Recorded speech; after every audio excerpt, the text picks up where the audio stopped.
A former TV comedian with no experience in government is poised to win Guatemala's presidential election on Sunday after a corruption scandal toppled the country's last leader and fueled voter outrage with the political establishment. Playing up his outsider status and promising clean government, 46-year-old Jimmy Morales has surged in opinion polls since a probe into a multi-million-dollar customs racket led to the resignation and arrest of President Otto Perez. Voter surveys show Morales is set to easily win Sunday's runoff vote against former First Lady Sandra Torres, who also vows to tackle corruption but is seen by many voters as part of the old political order. As voters made their way to polling stations across the country, many said they saw in the comedian an opportunity for a fresh start, and an end to the tainted political dealings that sparked nationwide protests and the eventual ouster of Perez last month. "We're tired of Guatemala's old-style politics, the wholesale robbery of Guatemala," said 47-year-old small business owner Alejandro Cruz. "I voted for Jimmy Morales. I do think he will be victorious, and that today will be a historic day." Connecting with voters with tales of his humble origins and jokes from a 14-year stint on a sketch comedy show, Morales has faced criticism over fanciful policy ideas, like tagging teachers with a GPS device to make sure they show up in class. His manifesto runs to just 6 pages, giving few clues as to how he might govern, and his National Convergence Front, FCN, will have just 11 out of 158 seats in the next Congress. "He has no program and no team," said Hugo Novales, a political analyst at Guatemalan think tank ASIS. "But discontent is so high that those issues aren't a priority for your average voter."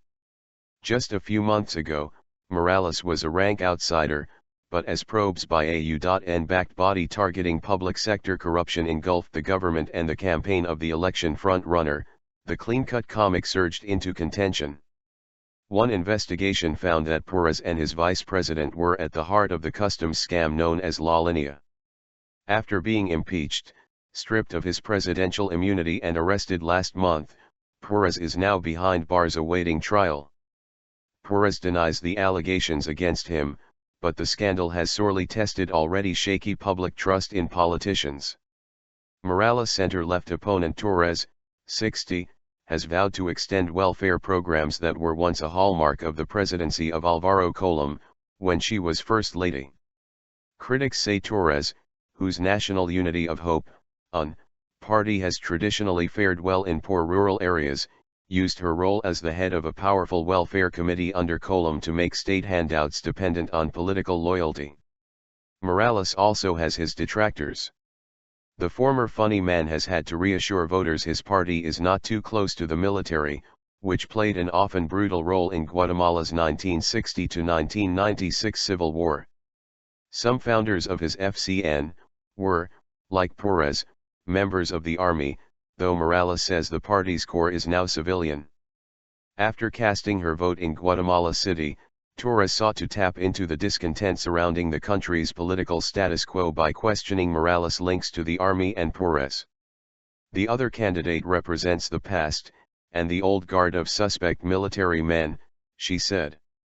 "We should really ask who is behind the candidate. Morales is the continuation of Otto Perez."